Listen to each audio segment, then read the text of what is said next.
Favourite serials இனி டிவிக்கு முன்பே சன் நெக்ஸ்ட் ஆப்ல ஜாலியா எல்லாருக்கும் முன்னாடியே பாருங்க. இப்பவே சன் நெக்ஸ்ட் ஆப்பை டவுன்லோட் பண்ணி சப்ஸ்கிரைப் பண்ணுங்க. கவினுக்கு பாசம் காட்டுறதுக்கு ஒரு தாய் வேணும். இல்லனா வளர வளர மத்த பசங்களோட அம்மா அப்பாவை பாக்குறப்போ அவன் ஏங்கி போயிடுவான்.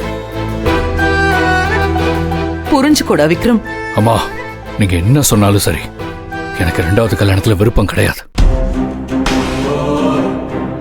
ஏற்கனவே ஒரு தடவை கல்யாணம் பண்ணிக்கிட்டு வாழ்ந்த வாழ்க்கையே நரகம் மாதிரி ஆயிடுச்சு. இப்பதான் கொஞ்சம் நிம்மதியா இருக்கேன். திரும்பவும் இன்னொரு கல்யாணம் சொல்லி என்ன நரக வாழ்க்கையில தள்ள பார்க்காதீங்க. நான் அடிச்சு சொல்றேன், இந்த ஜென்மத்துல நான் இன்னொரு கல்யாணம் பண்ணிக்க மாட்டேன். எனக்கு என் புள்ள மட்டும் போதும். சும்மா இதை பத்தியே பேசி என்னை இரிட்டேட் பண்ணாதீங்க.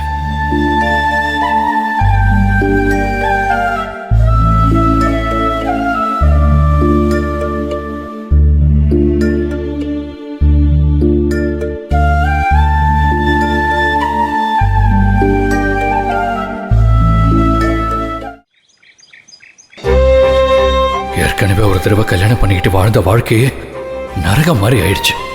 இப்பதான் கொஞ்சம் நிம்மதியா இருக்கேன். திரும்பவும் இன்னொரு கல்யாணம் சொல்லி என்ன நரக வாழ்க்கையில தள்ள பார்க்காதீங்க.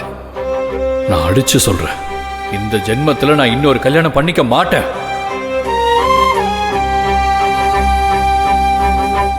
எனக்கு எல்லாமே என் பையன் கவின் தான். எந்த ஒரு புது உறவையும் என் வாழ்க்கையில அனுமதிக்க நான் தயாரா இல்லை.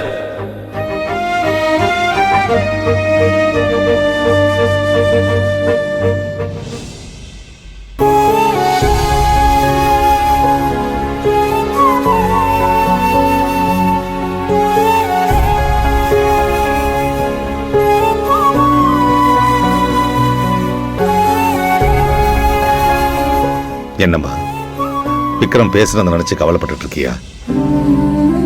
ஏம்மா, அவனை பத்தி உனக்கு தெரியாதா? இத்தனை வருஷமா நாம சொல்லி கேட்காதவன் இனிமையா நம்ம சொல்லி கேட்க போறான். அவன் போக்கிலேயே விடு. நாம சொல்லி தெரிஞ்சதுக்கு அவன் ஒண்ணு சின்ன குழந்தை இல்லம்மா. அவனுக்கா என்னைக்கு தோணுதோ அன்னைக்கு புரிஞ்சுக்கிட்டு முடிவெடுக்கட்டான். எவ்வளவு நாளுங்க?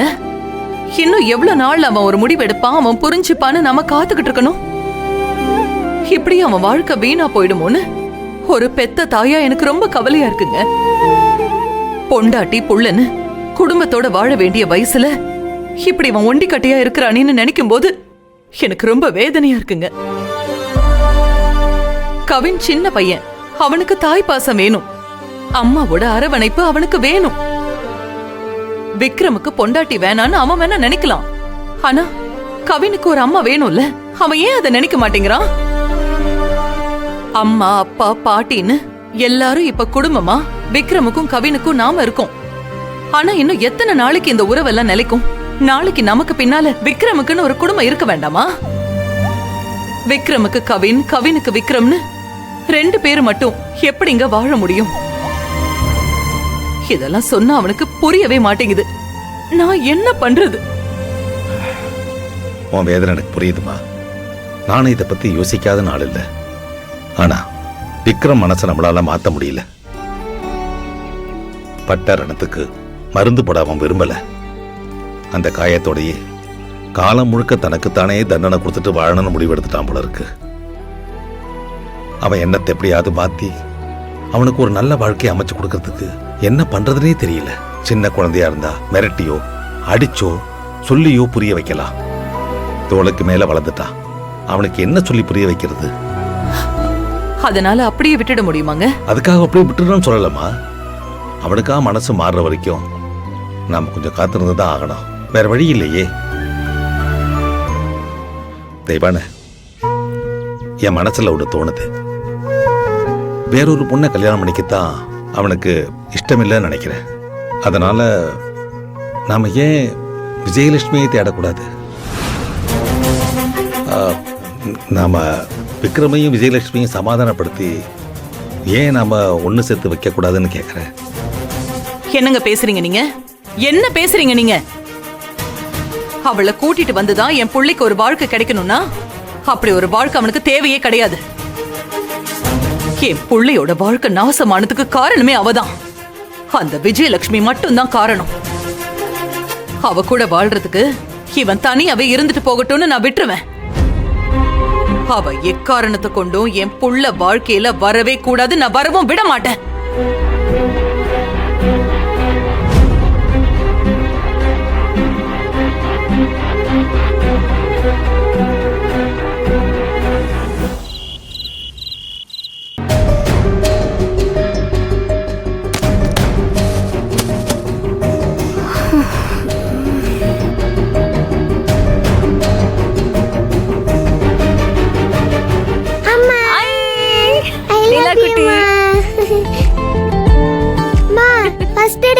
எப்படிமா போச்சு?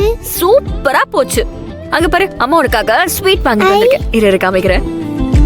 ஐ ஸ்வீட்.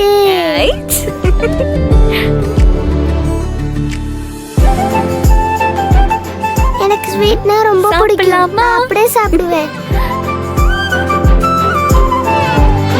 ஐ காஜு கட்லி பிடிக்குமா? எப்படி இருக்கு? ஐ ஸ்வீட் சூப்பரா இருக்குமா?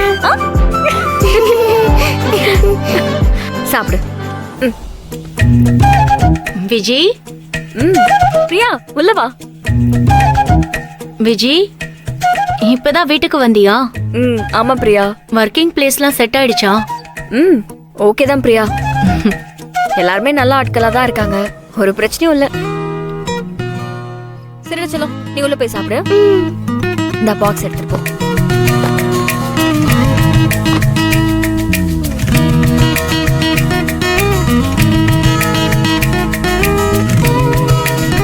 ஓனர் கிட்ட ஸ்கூல் ஃபீஸ்க்கு பணம் கேட்டிருந்தேன் பிரியா. என்ன சொன்னாரு? கொடுத்தாரா? இல்ல பிரியா. அதான பார்த்தேன். வசதி இருக்கிறவங்களுக்கு கொடுக்க மனசு வராதே. அப்படி எல்லாரையும் சொல்லிட முடியாதுல்ல. ஹெல்பிங் மைண்ட் இருக்கிற வசதியானவங்களும் இருக்காங்க. ஓனர் அப்படி இல்லையே, அதான பிரச்சனை. சரி பிரியா, என்னோட ஓனர் அப்படி இல்ல. 1 லட்ச ரூபா தர முடியாது, வேணும்னா 1 மாச சம்பளத்தை முன்பணமா கொடுக்கறேன்னு 30,000 ரூபாய் மட்டும் கொடுத்தாரு. அட, ஆஃபர்ல நல்லவரா இருக்காரு. 30,000 கொடுத்ததுக்கு 1 லட்சம் கொடுத்திருந்தா ஸ்கூல் ஃபீஸ் கட்டிருக்கலாம்ல. இப்பதான் நான் வந்திருக்கேன், அதனால நம்பிக்கை கொஞ்சம் தாமதமா தான் வரும். சரி. நாளைக்கு காலையில அந்த ஃபைனான்சியரை பார்க்க போலாம். அவர்கிட்ட நம்ம பணம் வாங்கிக்கலாம். கொஞ்சம் கொஞ்சமா அசல கட்டிடுறேன்னு கேட்டு பார்க்கலாம். என்ன சொல்ற? ஓகே பிரியா, கண்டிப்பா போலாம். சரி, அப்ப நீ சாப்பிட்டு ரெடியாரு. காலையில நேரத்தோட அவரை போய் பாத்துடலாம். சரி சரி, கால் பண்ணு. சரி, போயிட்டு வா. கிளம்புறேன்.